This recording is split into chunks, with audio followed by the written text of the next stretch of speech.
that live is get going there. So now, all right, we're on live. Shalom, everyone. I'm Brother Doug, as always, with the Waking by Yahuwah Assembly. We have a couple of guests today. We got Brother Hari. We got Sister Jenny. We got, I think, just make sure I'm pronouncing this right, Loren, also as well as a guest. And we got Brother Masha with us. So we're going to be doing our regular chapter by chapter, book by book Sabbath readings. And just for those that are wondering, I will be reading from the Septuagint here. So this is my very modern translation of it, the net version, New English translation of the Septuagint. So I'm going to be using that. For simplicity reasons, I'll be using this modern version of the Septuagint. I know I usually use the Bretons, but this is a little bit more modern, a little bit easier for people to understand and follow along. So I'll be starting us off with Genesis 50. All right, here we go. It says Genesis 50. Let me get my highlighter here. And Yusuf, falling on his father's face, wept over him and kissed him. And Yusuf ordered his servants, the undertakers, to prepare for his father for burial. The undertakers, I got a little bit of background noise here. Let me just fix that. Okay. All right, there we go. All right, so I believe we're at verse 3 here. And the undertakers prepared Yasharal for burial. They completed his 40 days, for so the days of burial are reckoned. So they're probably talking about the embalming there, if I'm not mistaken. And Yasharal mourned for him 70 days. Oh, my bad, not Yasharal, Egypt, Mitzrayim. So Mitzrayim mourned him for 70 days. Man, I need to take some water, man. Jeez. Man, my throat today. Then after the days of mourning had passed, Yusuf spoke to the chief men of Pharaoh, saying, if I have found favor before you, speak into the ears of Pharaoh, saying, my father made me swear an oath, saying, in the tomb that I dug out for myself in the land of Canaan, there you shall bury me. Now then I will go up and bury my father, and I will return. Pharaoh said, go up, bury your father, as he has made you swear. And Yusuf went up to bury his father, and together with him went up all the servants of Pharaoh, and the elders of his house, and the elders of the land of Mitzrayim. And the whole entire household of Yusuf and his brothers and all his paternal household and their kindred and their sheep, their cattle, they left behind in the land of Goshen. And both chariots and horsemen went up together with him. The company was very great. They arrived at the threshing floor of Atad, which is beyond the Jordan. They lamented him with a very great and strong lamentation. Interesting. So Yusuf must have been a very beloved guy in Egypt. Great and strong lamentation. And he made mourning for his father 7 days. Interesting. Only 7 days, huh? And the inhabitants of the land of Canaan saw the mourning on the threshing floor of Atad and said, this is a great mourning to the Egyptians. Therefore, one called the name of the place Mourning of Egypt, which is beyond the Jordan. And his sons did thus for him, just as he had commanded them, and they buried him there. And his sons took him into the land of Canaan, buried him in a double cave over against Mamre, which cave Abraham acquired in the acquisition of the tomb from Ephron the Hittite. And Yusuf returned to Egypt, and his brothers and those who had gone up there to bury his father. Now, when Yusuf's brothers saw that their father had died, they said, perhaps Yusuf may bear a grudge against us and requite us requital for all the evils that we showed him. And approaching Yusuf, they said, your father administered an oath before he expired, saying, say thus to Yusuf, forgive them their unrighteousness and fault, seeing that they showed you painful things, and now accept the unrighteousness of the intendants of the Elohim of your father. And Yusuf wept as they were speaking to him. And coming to him, they said, we here are your domestics, so meaning household servants. And Yusuf said to them, do not be afraid, for I am Yahuwah's. You deliberated against me for painful things, but Yahuwah deliberated concerning me for tov things, in order that a numerous people might be sustained, so that it might come to be as today. And he said to them, have no fear, it is I who will sustain you and your households. And he reassured them and spoke to their heart. And Yusuf, all right, let Sadia in here. Oh. So we're at Genesis 50, verse 22. And Yusuf dwelt in Egypt, he and his brothers and his father's whole entire household.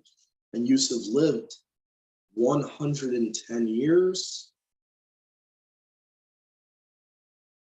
And Yusuf saw the children of Ephraim to the third generation, and the sons of Machir, the son of Manasseh, were born on Yusuf's thighs. And Yusuf spoke to his brothers, saying, I am about to die, but with a visitation, Yahuwah will visit you and bring you up out of this land. Interesting. So this is the first time we see this prophecy about the 434 years and all that. But actually, technically, I have to correct myself. I think Genesis 15 is actually the first time. But anyway, but with a visitation, Yahuwah will visit you and bring you out of this land to the land that Yahuwah swore to our fathers, Abraham, Isaac, and Jacob. And Yusuf made the sons of Yashrael swear, saying, in the time of visitation with which Yahuwah will visit you, you shall also carry up my bones from here together with you. And Yusuf expired, or passed away, at 110 years of age. Interesting. And they honored him with funeral rites and placed him in the coffin in Egypt. So this is interesting that he died so young. Joseph died at 110 years old. Interesting.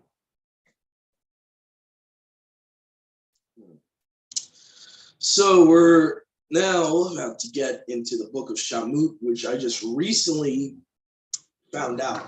Exodus is not its proper translation. It actually should be the book of names, supposedly, because when you look at the root word, and especially look at the prefix of the word Shamut, it's like the same word as Shem.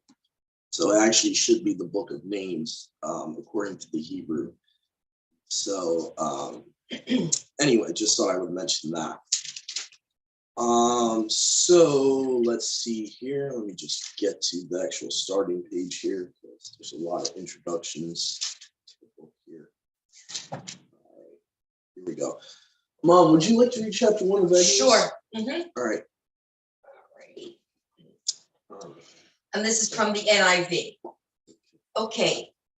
These are the names of the sons of Yashrael who entered Mitzrayim with Yaakov, each with his family: Reuben, Simeon, Levi, Yehuda, Issachar, Zebulun, Benjamin, Dan, and Naphtali, Gad, and Asher. The descendants of Yaakov numbered 70 in all. Joseph was already in Mitzrayim. Now Joseph and all his brothers and all the generation died, but the Yashraelites were fruitful and multiplied greatly and became exceedingly numerous, so that the land was filled with them. Then a new king, who did not know about Joseph, came to power in Mitzrayim. Look, he said to his people, The Yashmalites have become much too numerous for us. Come, we must deal shrewdly with them, as they will become even more numerous. And if war breaks out, we'll join our enemies, fight against us, and leave the country.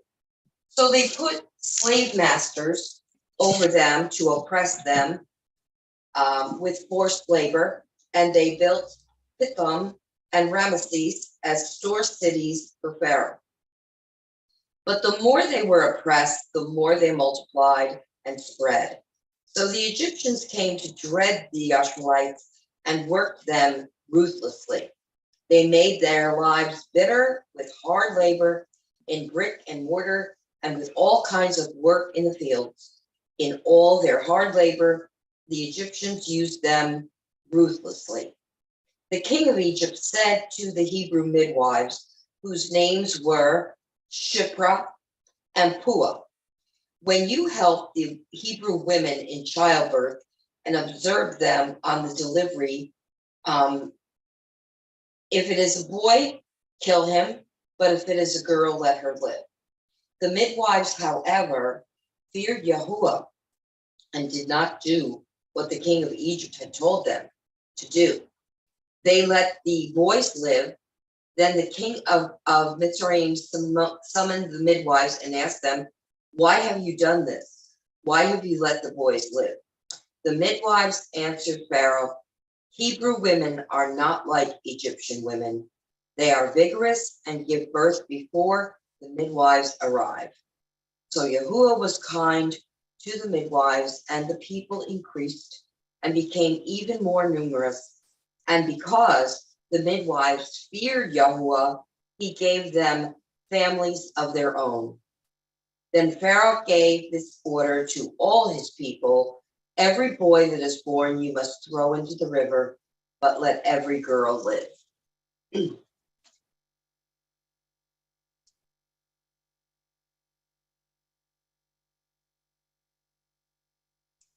Now, I noticed, Mom, your version was missing something. It doesn't mention Joseph being in Egypt, huh? Joseph? Yeah, it says here, I think it's in like the first couple of verses here. Verse 5, but Joseph was in Egypt. Now the souls from Jacob were 75, then Joseph died. So the Masoretic seems to leave out that Joseph was in Egypt and that he died at that point. In my Bible, verse 6 says, "Now Joseph and all his brothers and all that generation died." Okay. Yeah, so it's missing a verse. It's missing that Joseph was in Egypt when it's giving the list of the Reuben and all them. Oh, yeah. The next verse is supposed to say, but Joseph was in Egypt. Now all the souls of Jacob were 75, then Joseph died. Oh, wait, I see it. It says in verse 5, it says the descendants of Jacob numbered 70 in all. Joseph was already in Egypt. Yeah. Okay. So that's just something I noticed there. Okay. Seems like these translations are a different way of saying things. Yeah, but other ways it's not a translation issue, it's a manuscript issue.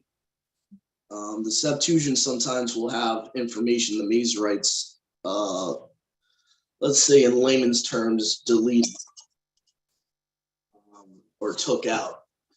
Because there's certain things, like you'll see the number of years they stayed in Egypt are different between the two texts.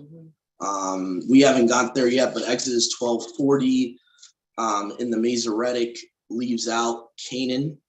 So it makes people think they were in Egypt for 434 years, which historically that's incorrect.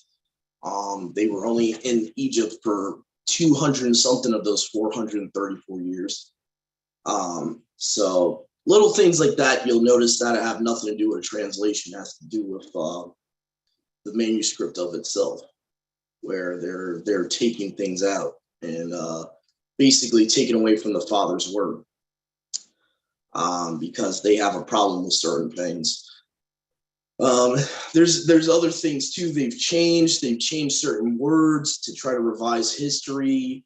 I'm trying to give another example. Deuteronomy 32:8, chapter 32, verse 8 in the Hebrew, it would be, in the Masoretic, it would be B'nai Yisrael. In the older manuscripts, even the Dead Sea Scrolls, the Hebrew, the Dead Sea Scrolls for that particular verse would actually, instead of B'nai Yisrael, it would be B'nai Elohim. So the sons of Yahuwah, the sons of Elohim, in Deuteronomy chapter 32, verse 8. So there's certain things like that that have nothing to do with the English translation that they've just changed. So that's why I was asking my mom if she had that verse there, because sometimes they would take stuff like that out. They'll omit certain things in the Masoretic. So I was just double checking. Let's see here.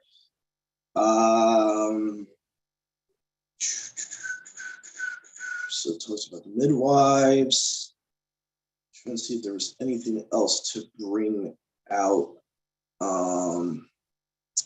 So we got Heliopolis talked about, which is interesting because Heliopolis, that city, would have existed before they're having them build these cities. So I wonder if they were building cities around those cities when it starts talking about, they built, fortified cities for Pharaoh. So maybe they fortified those cities because On or Heliopolis would have already existed before that point. And you see that in the book of Genesis. It's mentioned multiple times.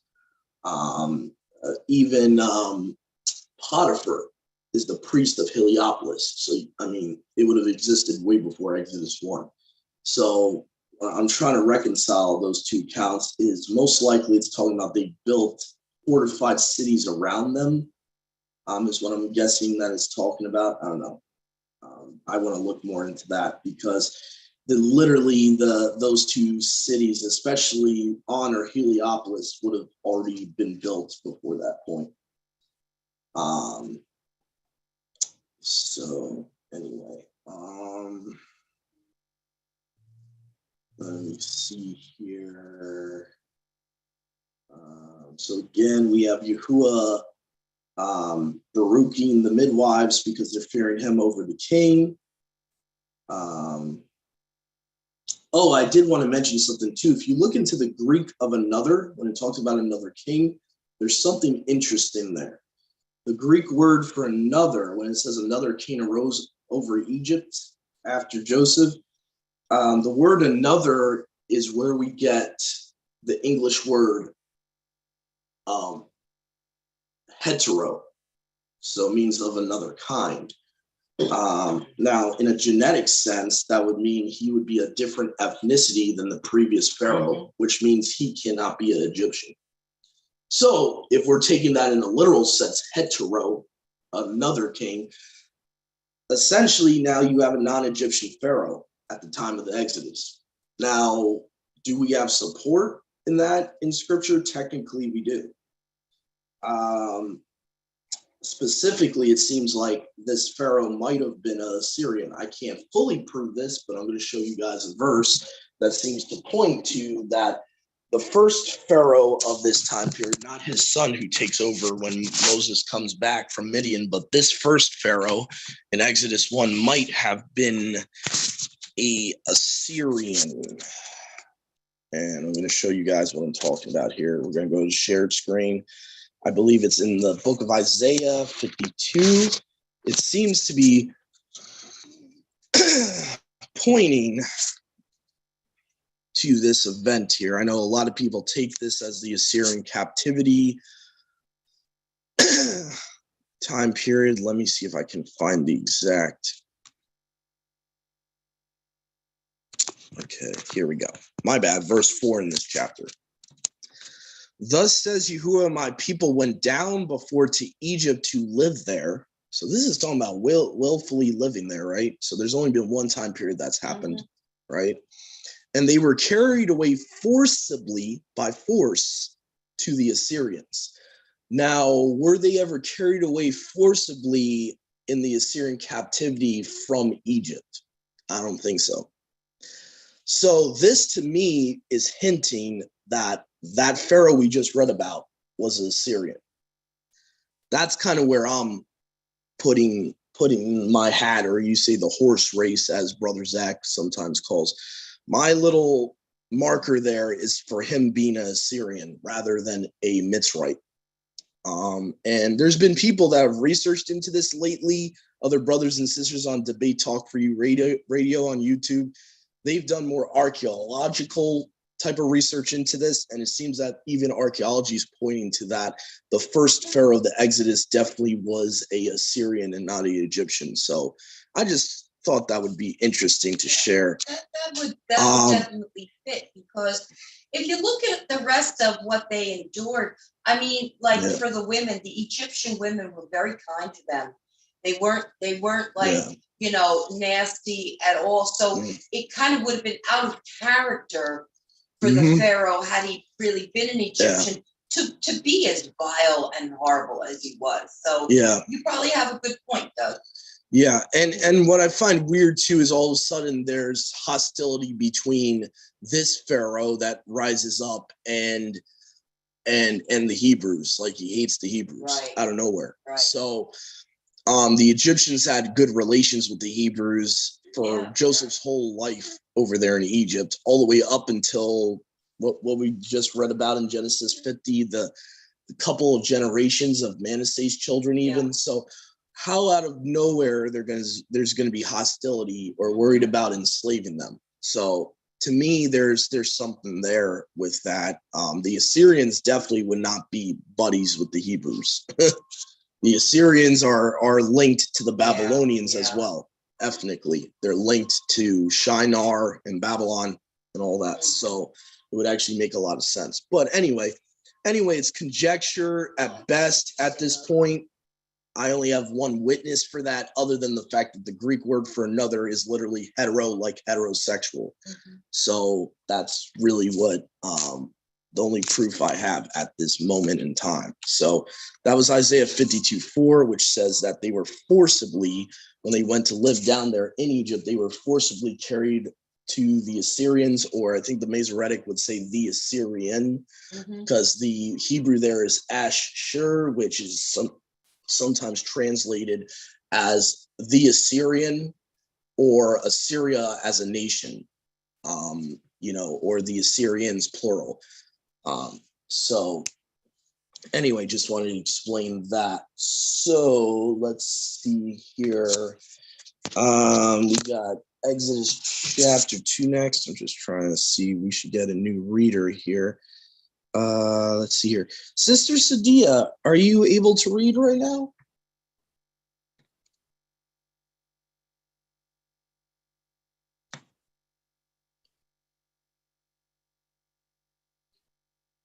Oops, I forgot. I'm a little winded. Somebody else, and then I'll do the next one. I'll relax. Yeah. I want you to relax, sis. Yeah, no problem. Let's see here. We got, let's see. Let's see. We got a couple other people here. Let's see here. Brother Hari, could you possibly read chapter 2 for us?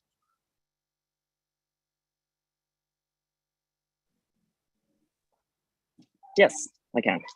Thank you. Alrighty. Here we go. Exodus 2. And a man of the house of Louis went and married a daughter of Louis. And the woman conceived and bore a son. And she saw that he was a lovely child, and she hid him 3 months. And when she could hide him no longer, she took an ark of wicker for him and coated it with tar and pitch, and put the child in it, and laid it in the reeds by the edge of the river. And his sister stood at a distance to know what would be done to him. And the daughter of Pharaoh came down to wash herself at the river, and her young women were walking by the riverside. And when she saw the ark among the reeds, she sent her female servant to get it, and opened it, and saw the child, and see, the baby wept. So she had compassion on him, and said, This is one of the children of the Hebrews. And his sister said to Pharaoh's daughter, Shall I go and call a nurse for you from the Hebrew women to nurse the child for you? And Pharaoh's daughter said to her, Go. And the young woman went and called the child's mother. And Pharaoh's daughter said to her, Take this child away and nurse him for me, then I shall pay your wages. So the woman took the child and nursed him. And the child grew, and she brought him to Pharaoh's daughter, and he became her son. And she called his name Mashah, saying, Because I have drawn him out of the water. In those days, it came to be when Mashah was grown that he went out to his brothers and looked at their burdens. And he saw an Egyptian striking a Hebrew, one of his brothers. So he turned this way and that way, and when he saw no one, he struck the Egyptian and hid him in the sand. And he went out the second day and saw two Hebrew men fighting. And he said to the one who did the wrong, Why do you strike your neighbor? And he said, Who made you a head and a judge over us? Do you intend to kill me as you killed the Egyptian? And Mashah feared and said, Truly the matter is known. And Pharaoh heard of this matter, and he sought to kill Mashah. But Mashah fled from the face of Pharaoh and dwelt in the land of Midian. And he sat down by a well. And the priests of Midian had 7 daughters, and they came and drew water, and they filled the troughs to water their father's flock. But the shepherds came and drove them away. Then Mashah stood up and came to their rescue and watered their flock. And they came to Reuel, their father, and he said, How is it that you have come so soon today? And they said, An Egyptian rescued us from the hand of the shepherds, and he also drew enough water for us and watered the flock. And he said to his daughters, And where is he? Why did you leave the man? Call him and let him eat bread. And Mashah agreed to dwell with the man, and he gave Sipporah, his daughter, to Mashah, and she bore him a son, and he called his name Gershom. For he said, I have become a sojourner in a foreign land. And it came to be after these many days that the sovereign of Egypt died, and the children of Yasharal groaned because of the slavery, and they cried out. And their cry came up to Yahuwah because of the slavery. And Yahuwah heard their groaning, and Yahuwah remembered his covenant with Abraham, and with Yitzchak, and with Jacob. And Yahuwah looked on the children of Yasharal, and Yahuwah knew.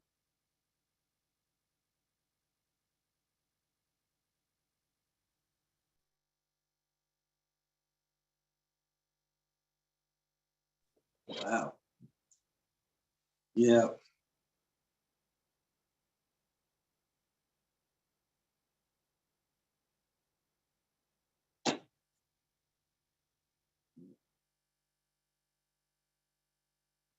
And there's a lot of parallels here that the chapter that Brother Hari just read for us. I find it interesting that the basket that that Masha's put in as a child, as a baby, is sometimes translated as an ark. Find that interesting. And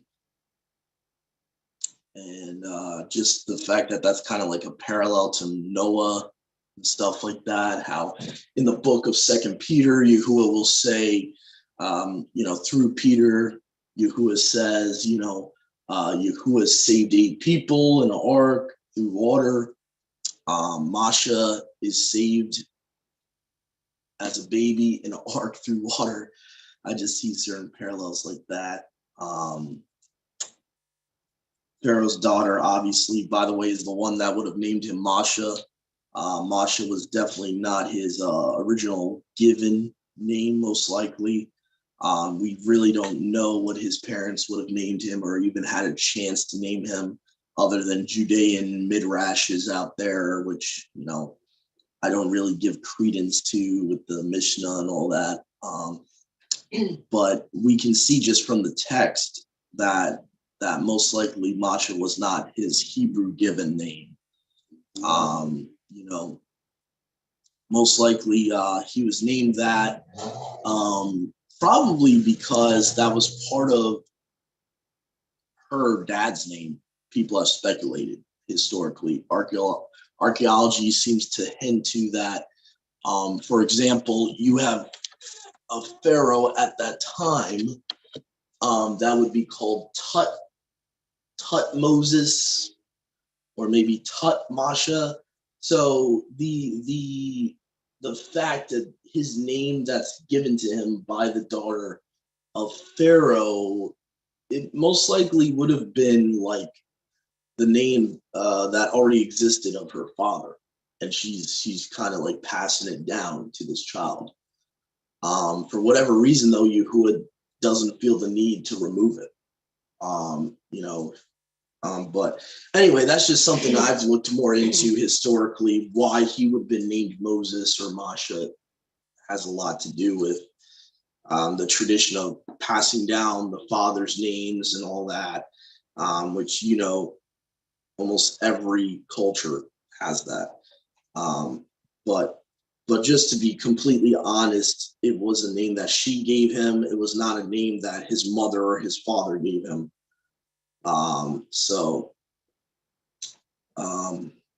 But it is interesting, though, that the name Masha means drew him out of water. And that's pretty interesting.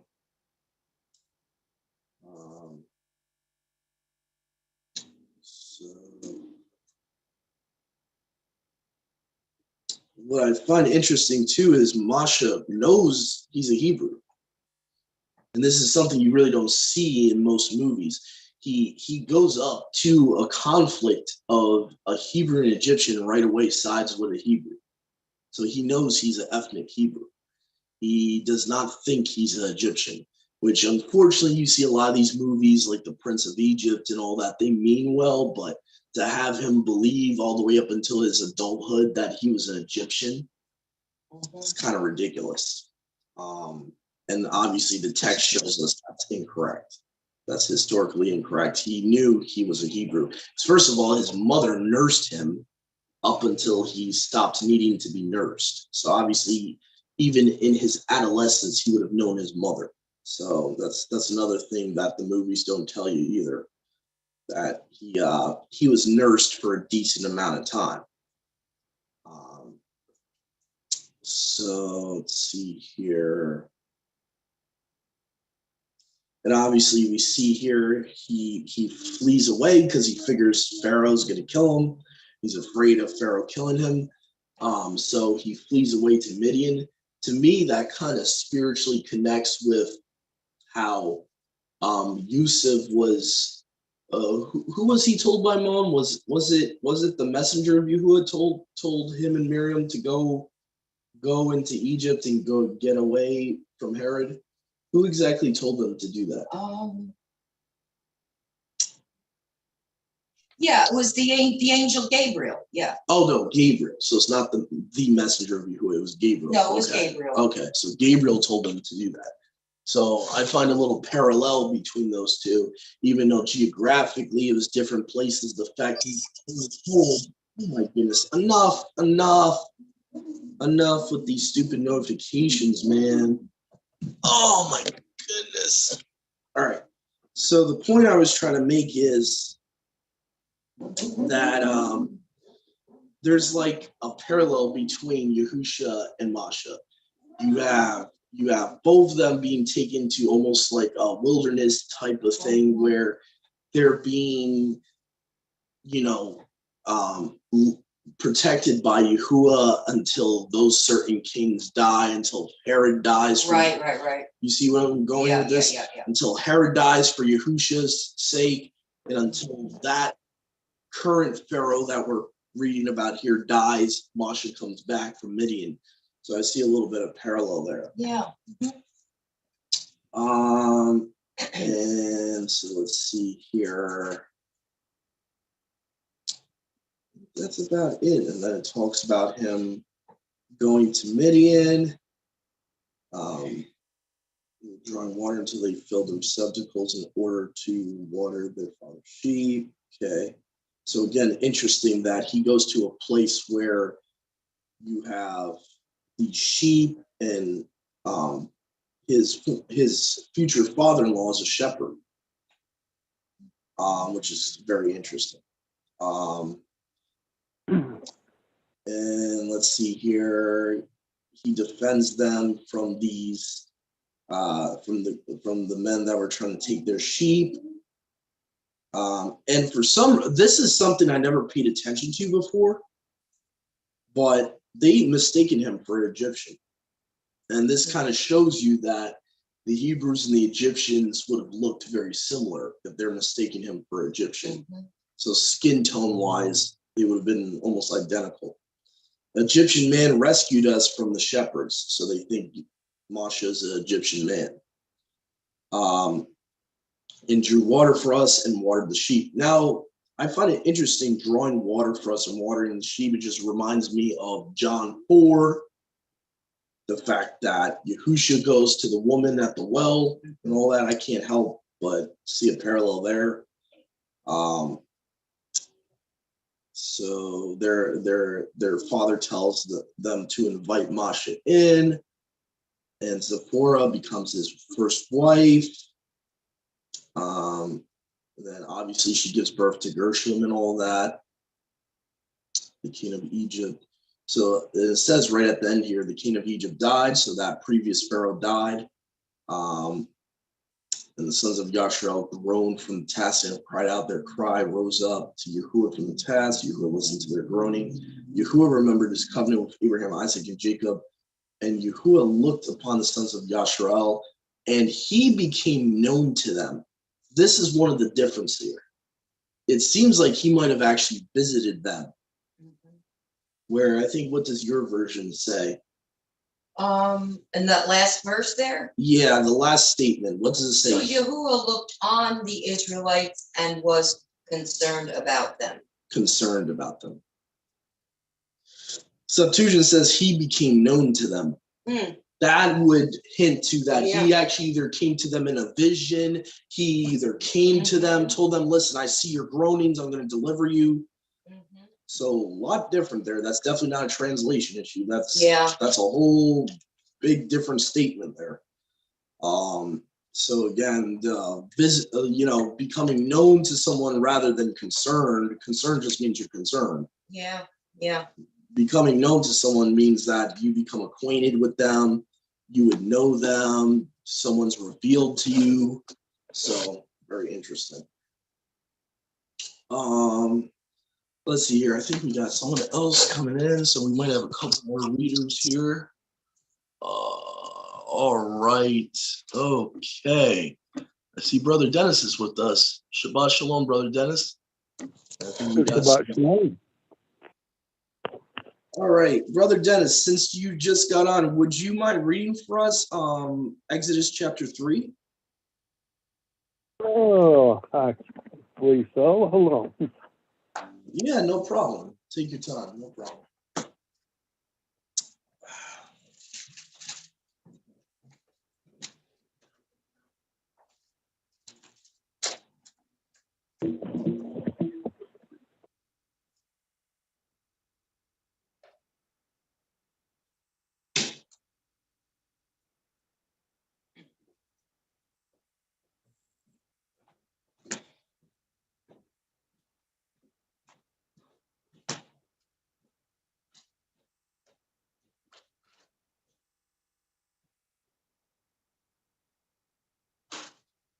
Okay, Exodus chapter 3. And Moshe was shepherding the flock of Jethro, his father-in-law, the priest of Midian, and he led the flock to the back of the wilderness, and came to Horeb, the mountain of Elohim. And the messenger of Yahuwah appeared to him in a flame of fire from the midst of a bush. And he looked and saw the bush burning with fire, but the bush was not consumed. And Moshe said, let me turn aside now and see this great sight, why the bush does not burn.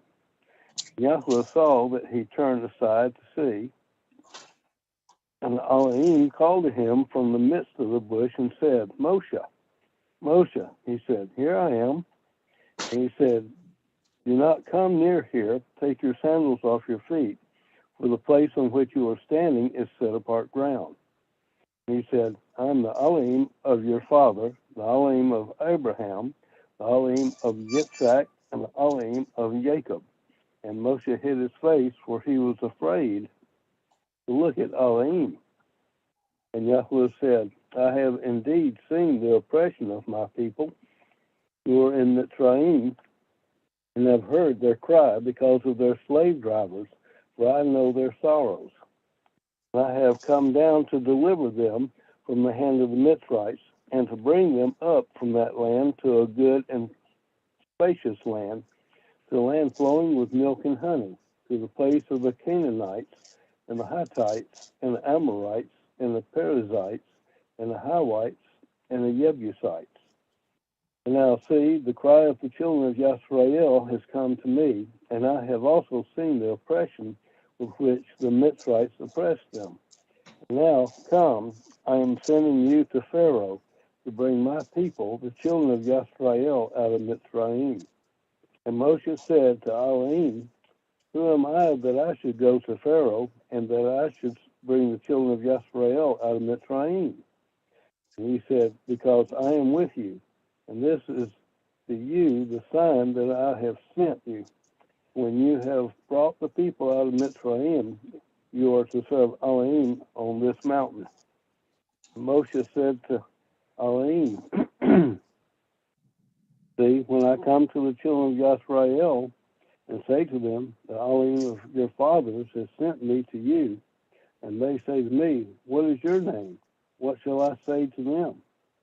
And Elohim said to Moshe, I am that which I am. And he said, thus you shall say to the children of Yisrael, I am has sent me to you. Elohim said further to Moshe, thus you are to say to the children of Yisrael, Yahweh Elohim of your fathers, the Elohim of Abraham, the Elohim of Yitzhak, and the Elohim of Jacob has sent me to you. This is my name forever, and this is my this is my remembrance to all generations. Go, and you shall gather the elders of Yisrael together, and say to them, Yahweh Elohim of your fathers, the Elohim of Abraham, of Yitzhak, and of Jacob, appeared to me, saying, I have indeed visited you and seen what is done to you in Mitzrayim. I say, I am bringing you up out of the affliction of Mitzrayim to the land of the Canaanite, and the Hittite, and the Amorite, and the Perizzite, and the Hivite, and the Jebusite, to land flowing with milk and honey. And they shall listen to your voice, and you shall come, and you and the elders of Yisrael, to the sovereign of Mitzrayim, and you shall say to them, Yahweh Elohim of the Hebrews has met with us, and now, please, let us go 3 days' journey into the wilderness to slaughter to Yahweh our Elohim. But I know that the sovereign of Mitzrayim is not going to let you go, not even by a strong hand. And I shall stretch out my hand and smite Mitzrayim with all my wonders, which I shall do in its midst. And after that he shall let you go. And I shall give this people favor in the eyes of the Mitzrites. And it shall be that when you go, you shall not go empty-handed. But every woman shall ask for her neighbor, from her neighbor, and from the stranger in her house, objects of silver and objects of gold and garments. And you shall put them on your sons and on your daughters, and shall plunder the Mitzrites. This is chapter 3. Yeah. Hallelujah. This is one of my favorite chapters. Shows the oneness between Yahuwah and Yahusha very vividly if you pay attention. Yeah. Because you have the messenger of Yahuwah, right? There's only one person. How many people are in the burning bush? Open book test. Yeah. One, right? Okay. Yes. So if there's only one person in the burning bush, the first verse says the messenger of Yahuwah is in the bush, but then it says Yahuwah is in the bush. So if there's only one person in the bush, then they have to be the same person, right? Yeah. So I love this chapter just for that. It is definitely a stick of fork in them for us that believe in the oneness. It's definitely a chapter I love to go to for that. Also, just the fact that the person in the bush is calling himself the Elohim of Abraham, the Elohim of Isaac, the Elohim of Jacob, right there in verse 6. And what's interesting too is this is where we get the Ashar Ahaya. Let me make sure I'm pronouncing this correct. Ahaya, Ashar Ahaya, the I am that I am. What's interesting though about the Greek equivalent would be translated into English, not I am that I am, but I am the one who is or who exists. So what's interesting about the Greek kind of points to Yahuwah even more of the Septuagint because it says, I am he who exists type of thing. So that I found interesting there as well. And see if I have them on. And I know one of the targums I have paraphrases verse 14, saying that the word of Yahuwah spoke to him, but I gotta find where exactly one of them are. All right, I think I see them here. So I just thought I would bring this up because it's very interesting. Let's see. Okay, so this is a fragmented targum that was found in the Dead Sea Scrolls, very fragmented, but this Jerusalem targum here has some interesting stuff about the oneness, especially if we have any Jewish viewers and listeners on here. It'll be interesting to note that their Yemenite Jewish communities use these targums as their Torah for liturgies even up to this day. So I find it interesting how pro-Yahusha some of these targums are.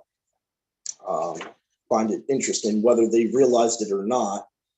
The expoundings they have is extremely pro-Yahusha versus how the Masoretic text sometimes will try to hide that Yahusha's there in the Tanakh. So let's see here. Go to Exodus 3:14. This is how it's read in the Jerusalem Targum. In verse 14 here, it says, "And the word of Yahuwah said to Moshe, he who spake to the world be and it was, who will speak to it be and it will be. He said, thus shall you speak to the sons of Yasharal. Ahiah has sent me unto you." So in this paraphrase version of the Torah, the author of this Jerusalem Targum fragment is claiming the word of Yahuwah is the Ahiah, or the I am. Very interesting. So I find it very interesting because, like I said, Jewish people that have not even accepted Yahusha yet, certain sects of them read these in their synagogues. So for whatever that's worth, I find that interesting.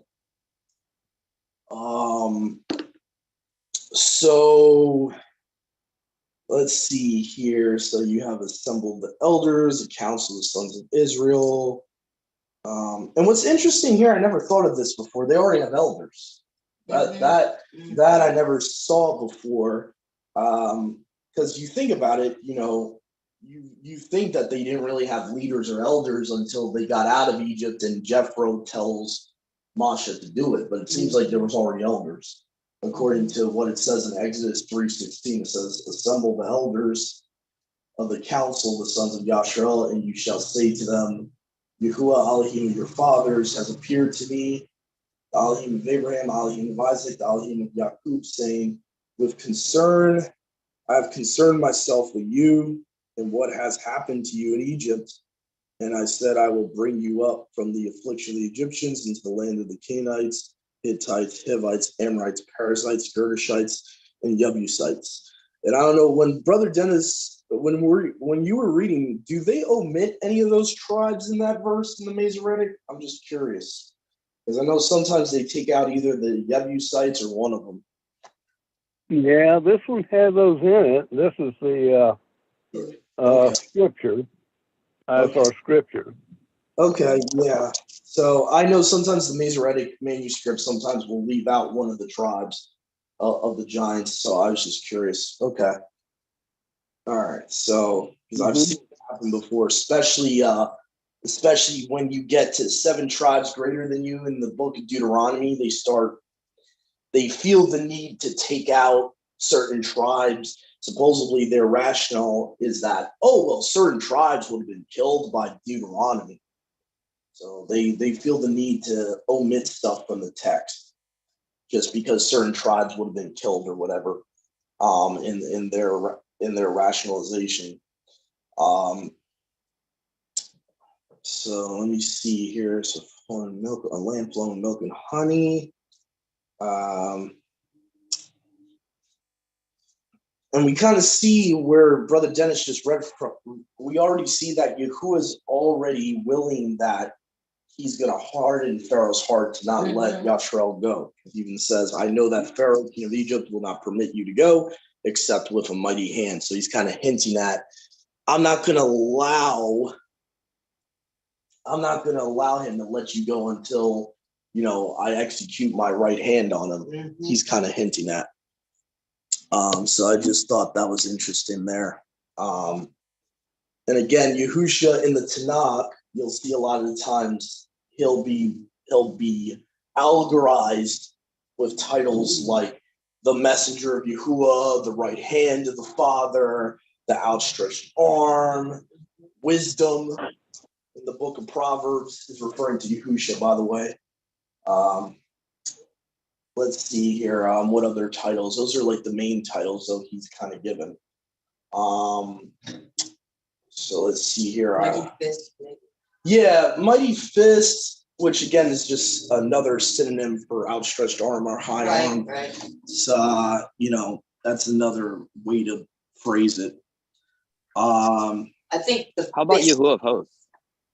Yeah, Yahuwah of armies, Yahuwah of hosts. Yeah, that's one of his titles that are not as obvious. Mm-hmm. But when you research into like very early manuscripts and literature, yeah, the Yahuwah of armies is definitely something. Matter of fact, another way to prove it is that the stupid Kabbalah tries to pervert the messenger of Yahuwah into what they call Metatron, and they even took the name Yahuwah of hosts for him. I think they combine it as like Yahuwah all or something like that. But yeah, they're even the sages of way back then understood that Yahuwah of hosts or Yahuwah of armies was a type of Yahuwah that interacted with mankind. Unfortunately, they twisted and perverted into and replaced Yahusha with this Metatron character that is, in their own stupid Jewish mysticism, Enoch somehow became an angel or whatever, stupid. But yeah, the Yahuwah of armies in early literature was very obviously pointing to the person known as Yahuwah of hosts or Yahuwah of armies, was pointing to the word of Yahuwah pre-incarnate. And you see that all over the Tanakh, especially the Septuagint sometimes is a little bit more obvious because it gives that title a little bit more than the Masoretic. Sometimes the Masoretic will change Yahuwah of hosts or Yahuwah of armies to Adonai Yahuwah a lot of the times. So they try to hide that. But yeah, Yahuwah of armies or Yahuwah of hosts would be another title for him. And the reason he's given that title is because he is the version of the Father that leads the heavenly army, hence Yahuwah of armies. So, Joshua chapter 5, verse 13, I am the leader of the heavenly army. Yeah, so a lot of Jehovah Witnesses get that confused and think it's Michael. It's not Michael. It's Yahusha pre-incarnate telling Joshua to take off his sandals because he's on set apart ground. Mm-hmm. Again, which we saw in this chapter that Brother Dennis just read. Take off your sandals, it's set apart ground. So same exact verbiage there. So Yahusha Yahusha pre-incarnate was a form of the Father that would be able to interact with mankind, if that makes any sense. It's a version of Yahuwah that he sent of his own self to be able to interact with us without us dying, in a sense. Hence why you see Masha, right? In Exodus 33 or 34, Masha is told, you can't see me in my fullness. You can't, no man can see me in my fullness and, and live. So Yahuwah puts his hand, his right hand, over Masha, covers him with his right hand. So, and then he turns his back to him. And in essence, if you look at the context, Yahuwah is allowing Masha to see a version of himself that he can handle. In essence, Yahuwah of armies, Yahusha, pre-incarnate. So he's seeing, Yahusha pre-incarnate right before him. So when Masha's talking that says face to face, what we have to understand is the face of Yahuwah is Yahusha. Yahusha is the physical exact representation, not likeness. He's not, we're made after his likeness, but we're not his exact image. Yahusha is the exact representation, exact image of the Almighty. So that's what Masha saw at that mountain. He when you look in the context and the fact Yahuwah is talking about, I'm covering you with my right hand, I'm covering you with my arm and all that, you'll see that it's hinting that he saw Yahusha. And I mean, the fact that Yahusha himself, when he comes to earth, he says, Masha wrote concerning me. How could Masha wrote concerning him without knowing him? So there's all types of hints like that. The fact that Yahuwah and two angels in Genesis 18 went to Abraham, so Abraham is seeing a version of the Father before him taking on human form that he's able to handle. And I mean, you see this all through the Tanakh, So I'm glad Brother Hari brought that up. So whenever you see Yahuwah of hosts, Yahuwah of heaven's armies, that is Yahusha before he took on flesh. So that's another a big title for him that you'll see a lot. So again, at the end here, it talks about, spoiling the Egyptians here and how Yahuwah is gonna give them favor and allow them to plunder the Egyptians, spoil the Egyptians. So that's pretty much the end of chapter 3 there. What? Next chapter's not too long, and we have a couple of new people on here. Let's see here. I think Sister Josie just got on. Shabbat Shalom, Sister Josie.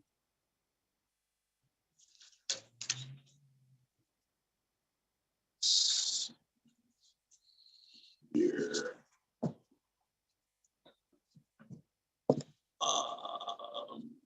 Let's see here.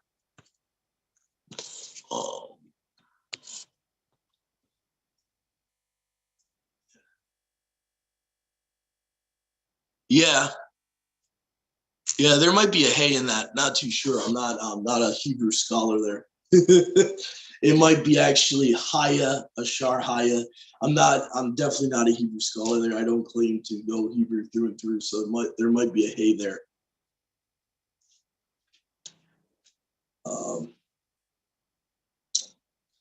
So let's see here. So I don't know if we got anyone that wants to read chapter 4, because I think we definitely have time. We're actually going through these chapters pretty quickly. Sister Jessica, Shabbat Shalom, would you like to read chapter 4 for us in Exodus? Hi, Shabbat Shalom. Yes, I'd love to read. All right. Me, right? Me? Yes. Yes. Okay.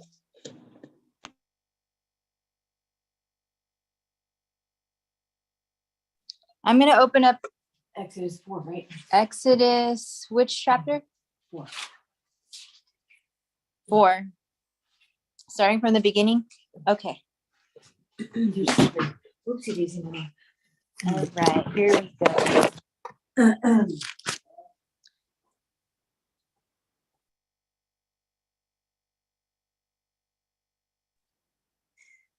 So, chapter 4. Then Moshe answered and said, "But suppose they will not believe me or listen to my voice. Suppose they say, Yahuwah has not appeared to you." So Yahuwah said to him, "What is that in your hand?" And he said, "A rod." And he said, "Cast it on the ground." So he cast it on the ground, and it became a serpent. And Moshe fled from it. Then Yahuwah said to Moshe, "Reach out your hand and take it by the tail." And he reached out his hand and caught it, and it became a rod in his hand.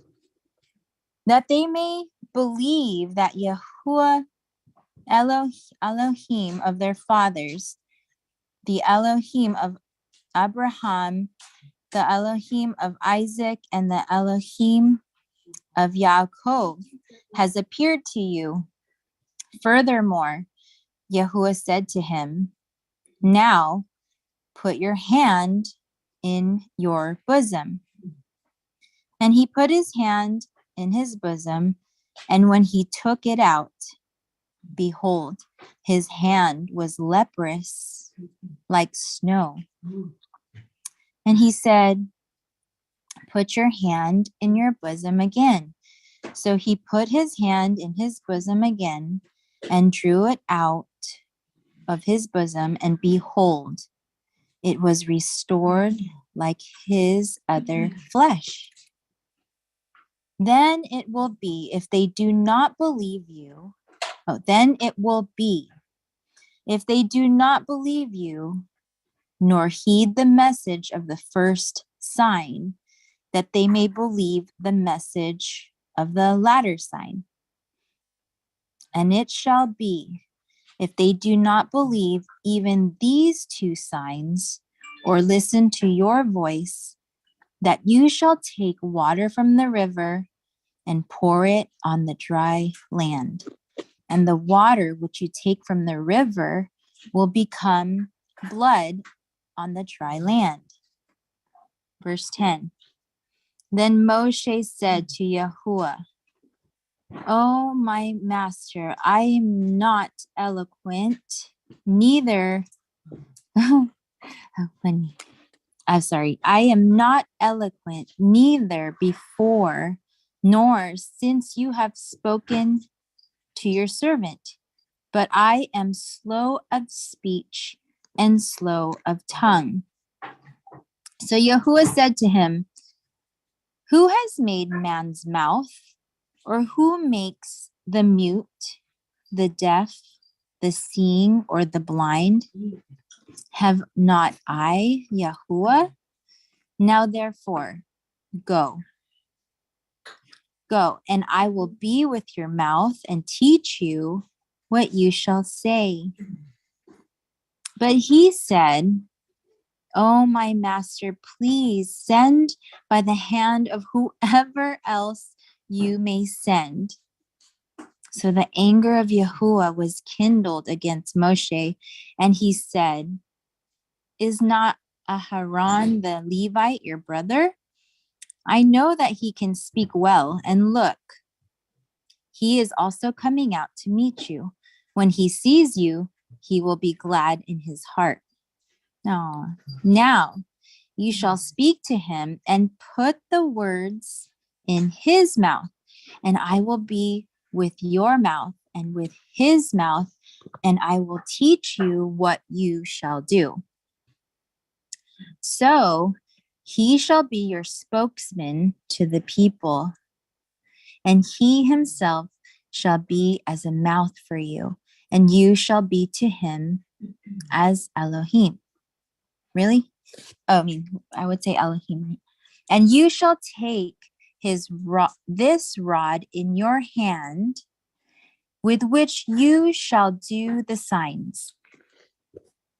So Moshe went and returned to Jethro, his father-in-law, and said to him, please let me go and return to my brethren who are alive in Egypt, in Mitzrayim, and see whether they are still alive. And Jethro said to Moshe, go in peace, go in shalom.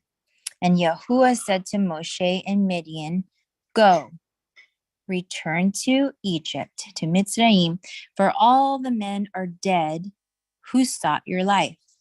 Then Moshe took his wife and his sons and set them on a donkey, and he returned to the land of Egypt, Mitzrayim. And Moshe took the rod of Elohim in his hand. And Yahuwah said to Moshe, when you go back to Mitzrayim, see that you do all those wonders. See that you do all those wonders before Pharaoh, which I have put in your hand. But I will harden his heart so that he will not let the people go. Then you shall say to Pharaoh, thus says Yahuwah, Israel is my son, my firstborn. So I say to you, let my son go that he may serve me. But if you refuse to let him go, I will kill your son, your firstborn. And it came to pass on the way at the encampment that Yahuwah met him and sought to kill him.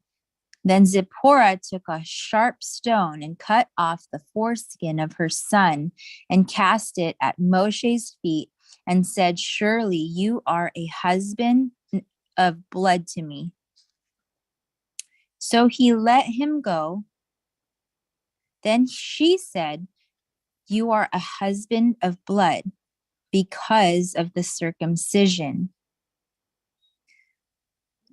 Verse 27, and Yahuwah said to Aharon, go into the wilderness to meet Moshe.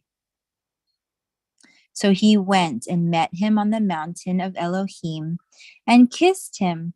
So Moshe told Aharon all the words of Yahuwah who had sent him and all the signs which he had commanded him. Then Moshe and Aharon went and gathered together all the elders of the children of Yisrael. And Aaron spoke all the words which Yahuwah had spoken to Moshe. Then he did the signs in the sight of the people. So the people believed. And when they heard that Yahuwah had visited the children of Israel and that he had looked on their affliction, then they bowed their heads and worshiped.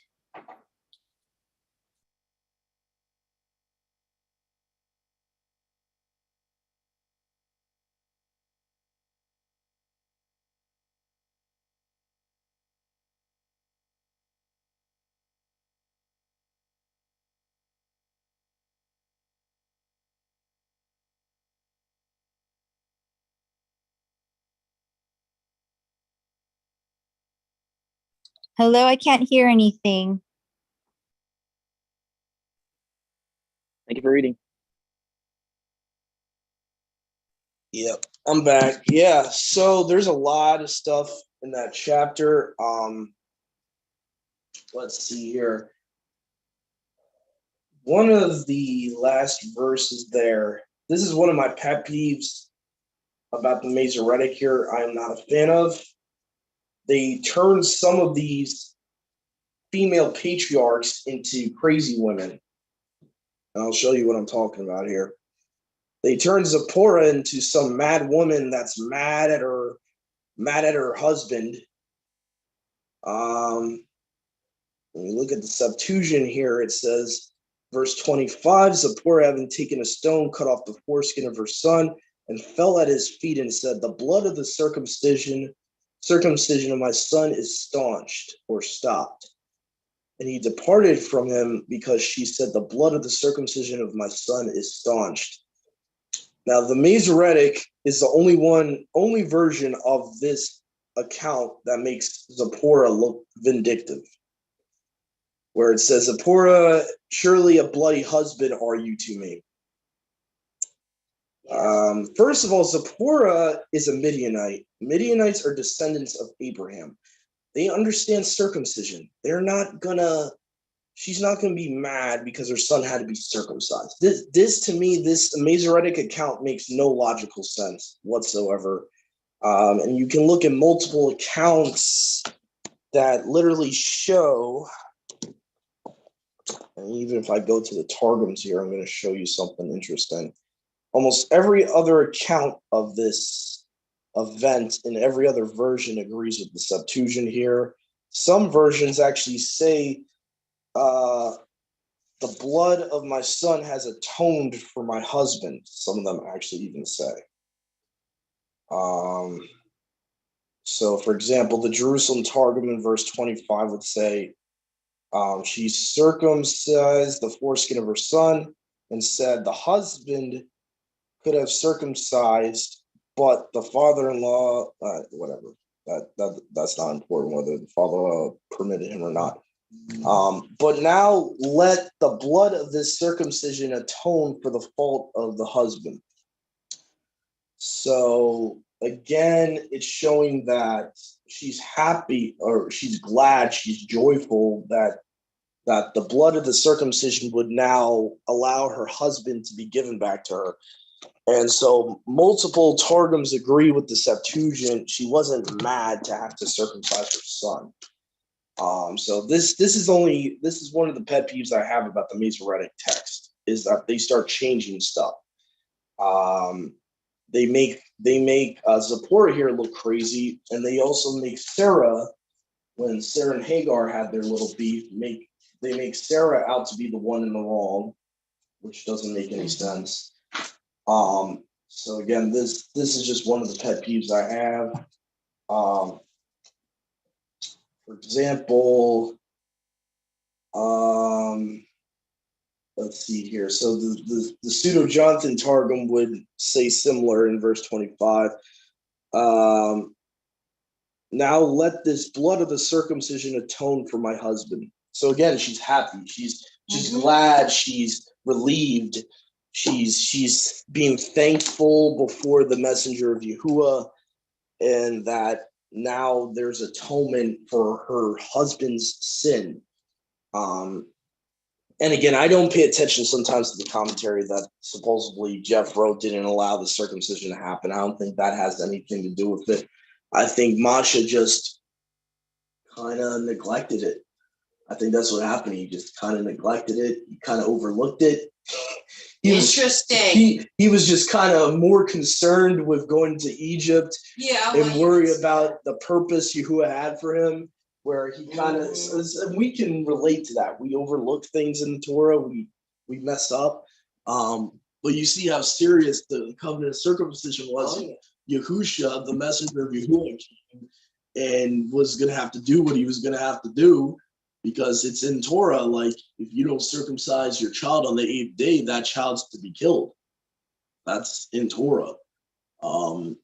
So he didn't want to have to do it, but he was going to have to do it if she didn't circumcise her son. It's very serious.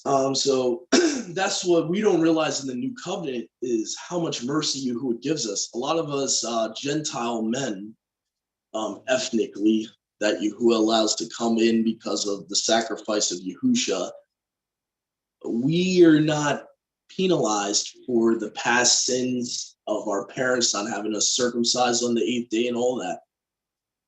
In the first covenant, you would be like literally on the 8th day, if you're not circumcised, you're killed. That's mercy.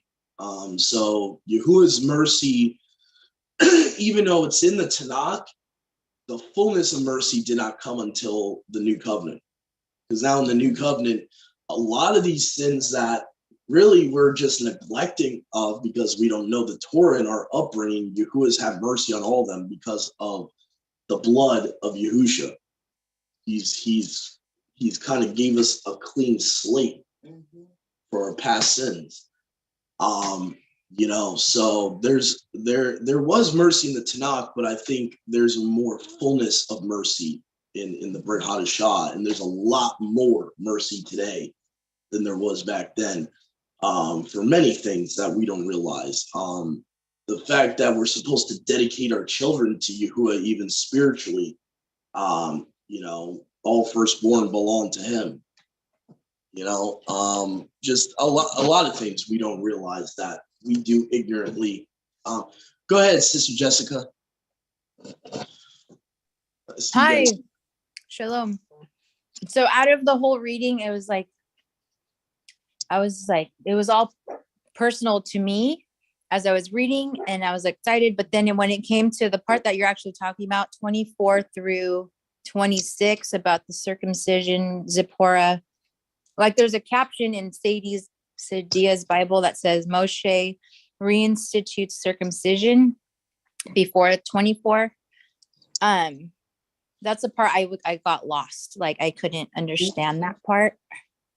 Because it goes from when Yahuwah said to Moshe, tell Pharaoh, Israel's my son, my firstborn, and then it goes on to the circumcision part. So what is that like? What does this section mean? Yeah, how do you, like say he says, how do you connect the dots here from this to here?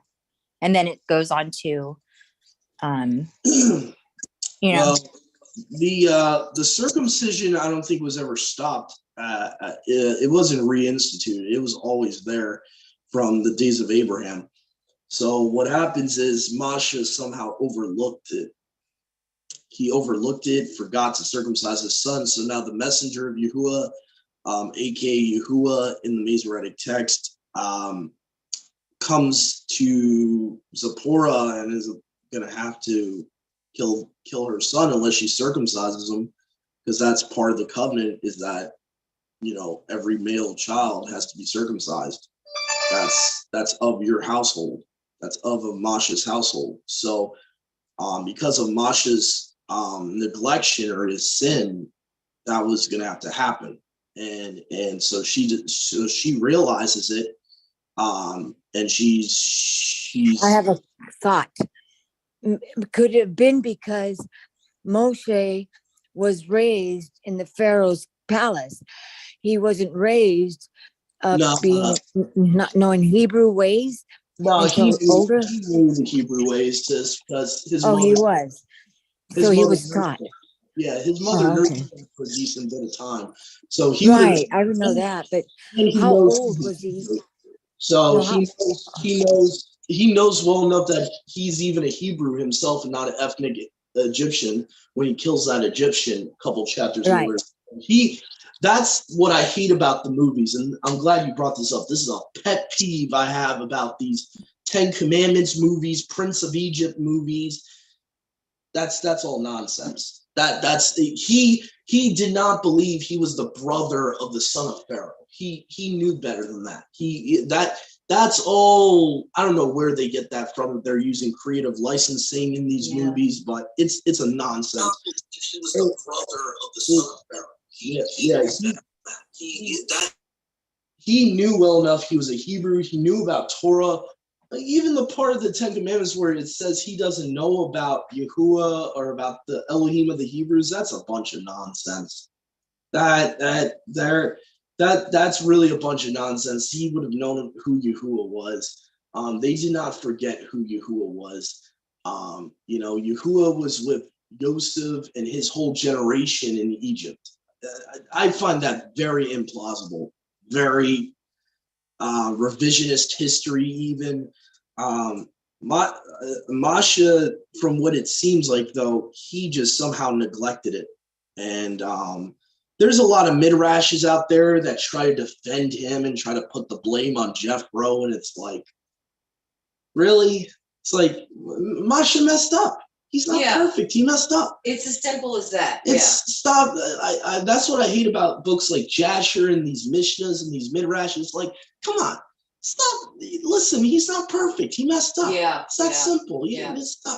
Stop trying to Stop trying to make excuses and this and that. Listen, he screwed up. Yeah, of course. Yahusha in pre-incarnate form, the messenger of Yahuwah, or your Masoretic text would actually say Yahuwah, which is interesting. Came to him, it came to Zipporah and the child, and was gonna have to do what he was gonna have to do because of what the covenant of circumcision requires if that child's not circumcised on the 8th day. And Zipporah, because she's a Midianite and she knows Torah, realized she was gonna have to circumcise that child right away. She's not ignorant of it too. So that's why I find the whole blaming Jethro thing ridiculous. If you know anything about the Midianites, they descended from Abraham. They would have known about the Torah. And according to what others have researched about that time period with the Midianites, all of them were Torah observant at that point. So there's a lot of flaws in that midrash. A lot of flaws. That she was a good wife. She was a very good wife, and the reason I brought this out though is because the Masoretic text makes her look like a crazy person. Mm-hmm. Oh, you're a bloody husband to me. First of all, he's not even there physically, mind you. He's not there to see the circumcision. So she's talking about you're a bloody husband to me while he's not even there. I mean, what? The Masoretic text version of I think it's verse 26 makes no logical sense whatsoever, even if you just look at the whole context of the verses before it. Isn't he at this point already in Egypt, Mom? He's back in Egypt? I think so. So why would she be talking to him? That doesn't even make any sense. So let me see here. So Moses would have already been in the wilderness at this point, by the way, verse 27. Yahuwah said to Aaron, go into the wilderness to meet Moshe. So Moshe's already in the wilderness. He's not in the inn where the messenger of Yahuwah came. So again, the Masoretic just kind of creates a problem where if they just left it the way it is, it's talking about the blood of the circumcision is staunched, meaning atoned for, stopped. Her husband can now be given back to her because the blood is the only way to atone for sins, right? That's right. So it actually foreshadows Yahusha's sacrifice just to try to make sense out of this.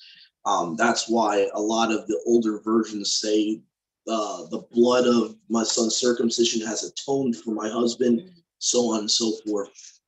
So hopefully, Sister Jessica, that kind of makes sense out of all this. I know it gets confusing, like why out of nowhere we go to the circumcision part. But that's what's going on there. So basically, I would think him talking to Yahuwah in the burning bush, I would think Yahuwah, if Moses never knew about circumcision, wouldn't that be the perfect time to tell him, like right after he had a child, oh, by the way, you're going to have to circumcise your son? I mean, if Moses didn't know about it beforehand, that would have been the perfect time.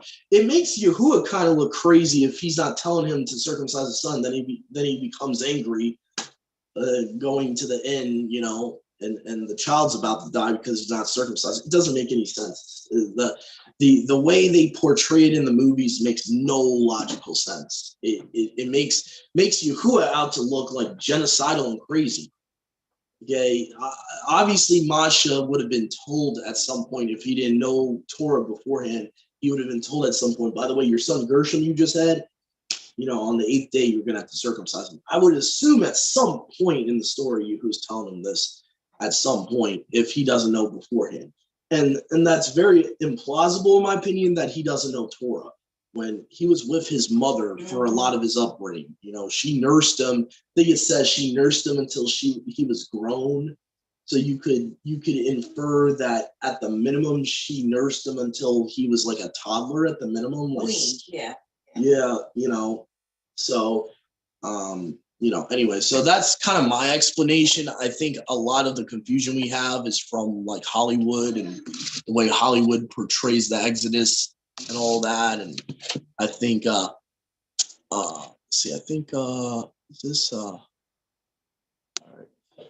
Sister Jessica, do you have anything else? I see your hand still up. Do you have anything else you wanted to say? Or Yes, sorry, just one more question as I was reading. verse 16. So he shall be your spokesman to the people, and he himself shall be as a mouth for you, and you shall be to him as, would it be Elohim, or would it be Yah, or what would the proper name be for God? Yeah, the Septuagint clears that up. It says, you shall be for him in the things pertaining to Elohim or pertaining to Yahuwah. So it's not that he's going to be a mighty one himself. He's the things pertaining to the Father. So like service, ministry, so on and so forth. That's what it's actually talking about there. I know it gets confusing in the Masoretic because it makes you think that it's calling him a Elohim, and that's not what it's saying. Thank you for clarifying that. Yeah, as I was reading, it didn't sound right. So it missed out pertaining to. Okay, makes sense. Thank you.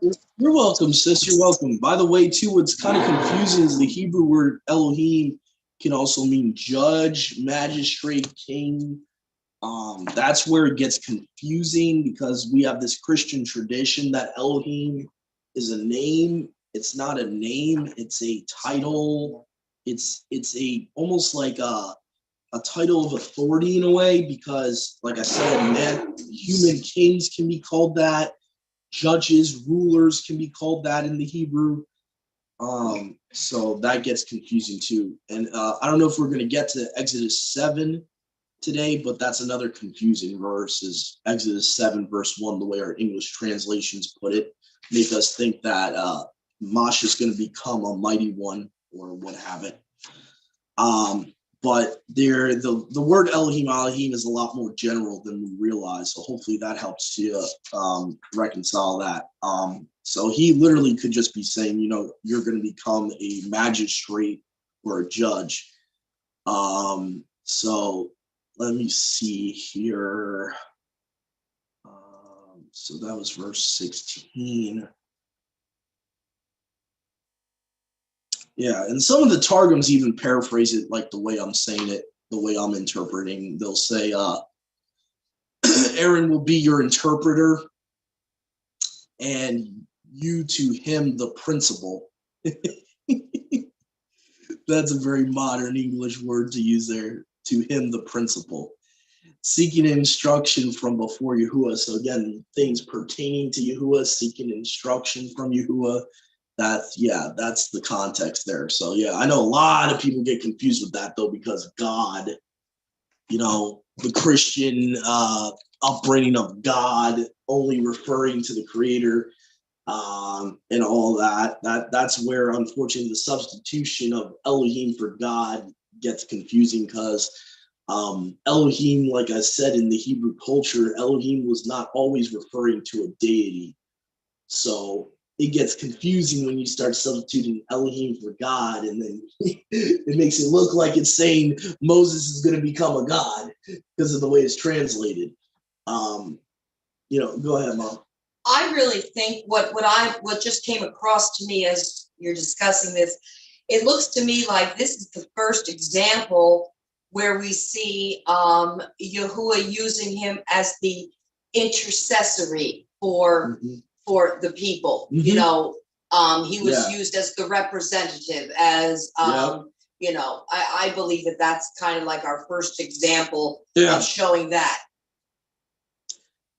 Yeah. So, and in the Greek, the words for things pertaining to, you have a ho-he-tu. So it means definite article. Let me see. I'm looking for the other word here. So towards, in regards to. So yeah, he is the things in regard to Yahuwah or Elohim. So again, it's almost like a priestly type of title, things that pertain to the Father.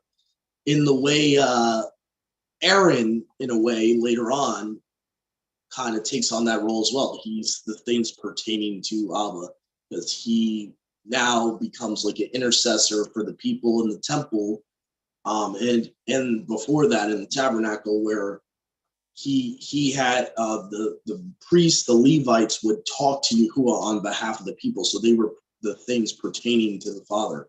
So hopefully that makes a little bit more sense there in context what that's talking about. So let's see here. I think we did Exodus 4. Let me just see here. Let me see if we can fit in Exodus 5 here. Let's see if we'll be able to fit that in.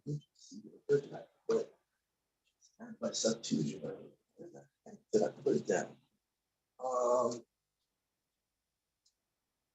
Interesting. So let's see here. Just want to see here how long Exodus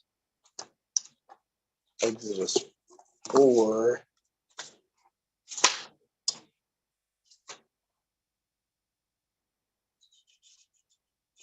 Now,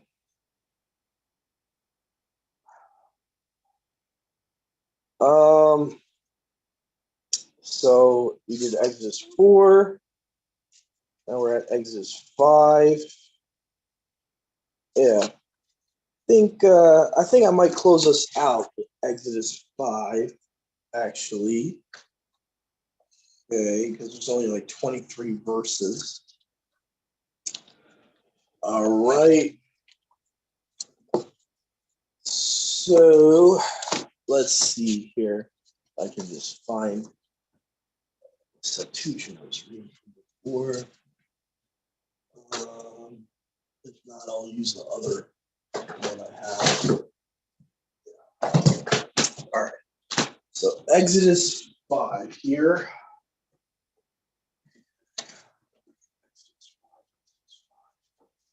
All right, so I'm going to read Exodus 5 for us, and then I think that will be it for today.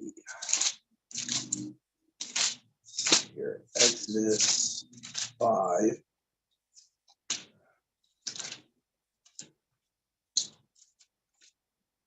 Okay, here we go. Exodus chapter 5. After these things, Moshe and Aaron went into Pharaoh and said to him, "This is what Yahuwah, the Elohim of Yasharal, says, release my people in order that they may hold a festival to me in the wilderness." Pharaoh said, "Who is he that I should listen to his voice to send out the sons of Yasharal? I do not know Yahuwah, and I will not send forth Yasharal." And again, this seems to hint that this guy is not related to the Pharaoh of Joseph's time. The fact that he doesn't even know Yahuwah, he doesn't know who Yahuwah is, he doesn't know his name, he hasn't heard of him. That's a little weird to me if this Pharaoh and the Pharaoh of Exodus 1 were related to the Pharaoh of Joseph's time. That would be a little weird. So, his grandfather wouldn't tell him of Yahuwah, so that to me kind of hints back to that you have a different ethnicity in power at this point.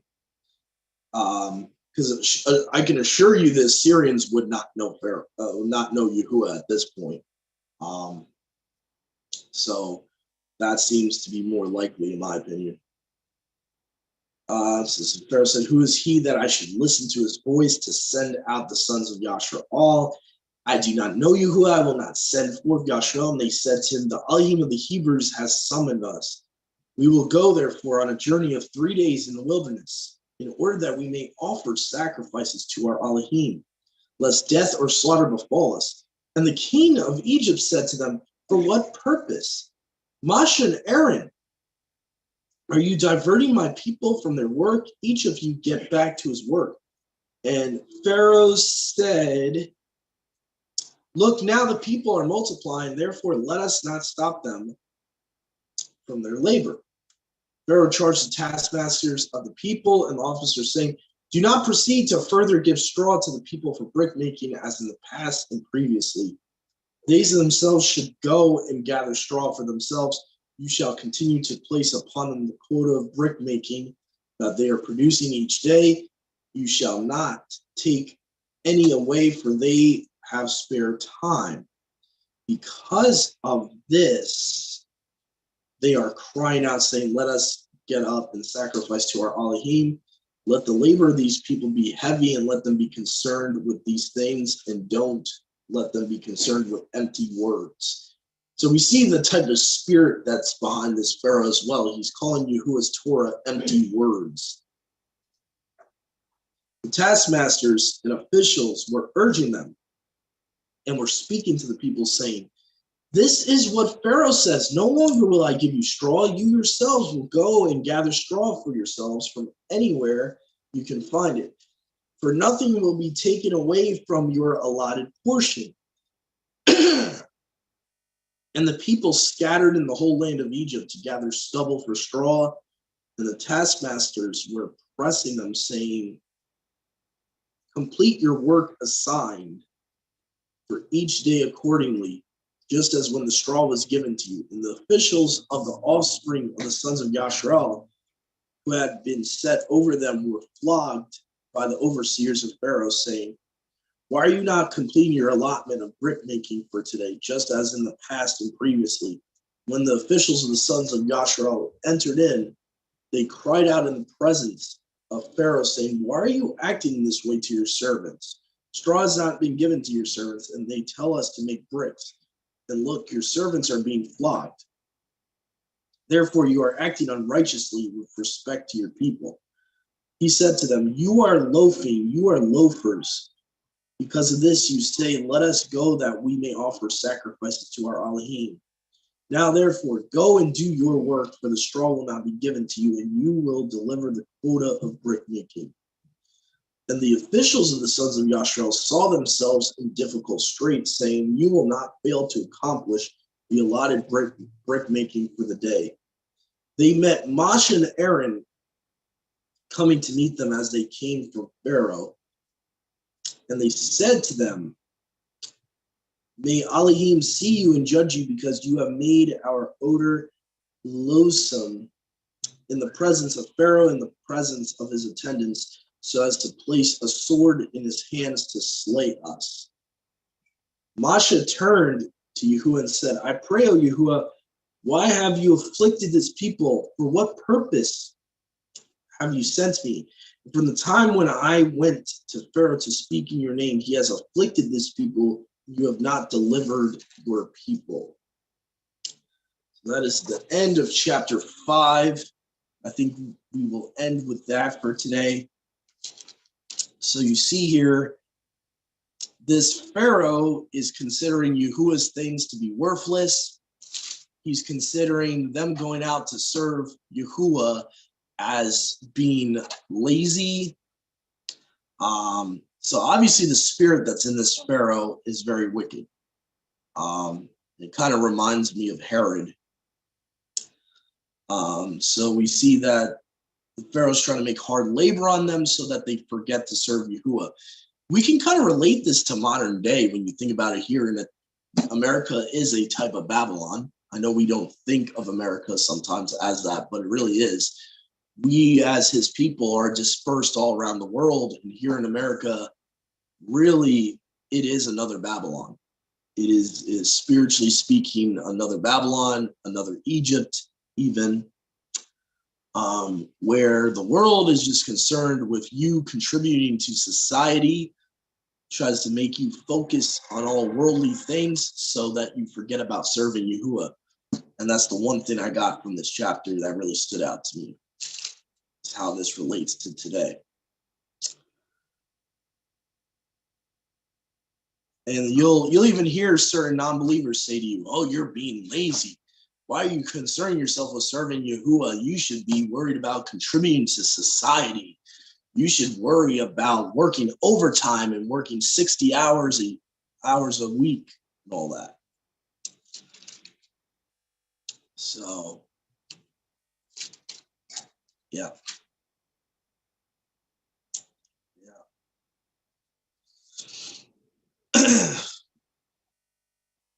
So, let's see here. So, other than that,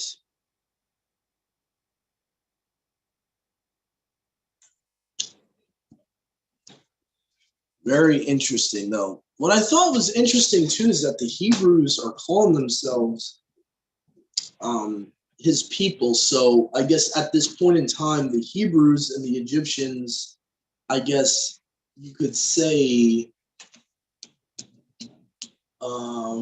citizenship-wise, the Hebrews were one with the land, with the nation of Mitzrayim until Yahuwah takes them out. So they're actually calling themselves, Pharaoh's people. They're saying, why are you treating us so harshly? So I thought that's interesting. But that's about it. So hopefully all those out there that were watching today, listening in, hopefully you got something out of this. I know I learned a couple of new things, especially from chapter 5. I started starting to see how that relates to our situation as Yahuwah's people today, wherever we're dispersed at. How sometimes we gotta refuse to be laid down with heavy burdens by our oppressors, even spiritually, whatever land or nation Yahuwah has you scattered at this point. Eventually his people will be coming back to the land eventually. But all of us that have been grafted in, we are just in spiritual Babylons all over the world. Whether it's America, whether it's Britain, whether it's Rome, whether it's Greece, all of them are spiritual Babylons. So I think this was a really great reminder in chapter 5 that we need to focus on Yahuwah. Don't worry so much about these heavy burdens these Gentile nations want to put on you. So I think other than that, I just want to leave you guys with, I hope everyone, all of our brothers and sisters out there, enjoy the rest of your 4th day of Sukkot. Might be 5th day, depending on, whether you're going with the sliver like us or the conjunction. So just wanted to say, I hope all of our brothers and sisters out there, whatever day you are on the week of Sukkot, enjoy the rest of your week of Sukkot. And Shabbat Shalom, Chag Sameach, Sukkot. Shabbat Shalom. Shabbat Shalom.